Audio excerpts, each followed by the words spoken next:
Eilandbewoner Arend Maris had hem in de geschiedenis van de oorlogsslachtoffers verdiepen en een boek schreeuwen. Op de oude plaketten staan 38 namen, nou binnen dat er zo'n 40. Ik had er alle locaties dat ze omkomen binnen achterhellen. Ja, dat hebben we uitgevoerd. Waar is dat precies geweest dan? En meestal was het heel makkelijk om dat te vinden. Maar was dat toch voor die samenstellers, gezien in de korte tijd dat ze daarmee bezig waren, was dat toch wat moeilijk om dat te doen. En die hebben daar gewoon dat abstract neergezet. Waar ik de pest dan had. De datum 28 juli valt op. De dag in 1943 dat een bom op het eiland het leven kostte van zo'n eilanders. Dat weer bij een lofgevecht tussen Amerikaanse bommenwerpers en Duitse jachtvliegtuigen. En op een bepaald moment hebben die Amerikaanse piloten gewoon besloten om het vege lijf te redden.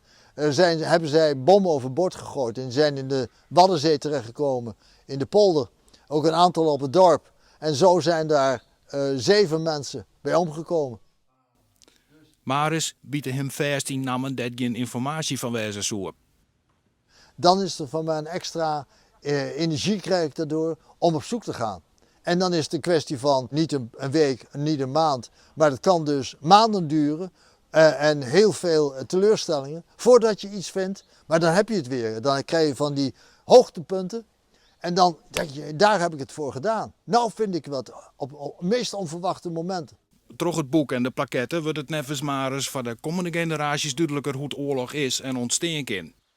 Mochten er in de toekomst nog meer namen naar boven komen, dan is de plak van nog 5 op de plaketten.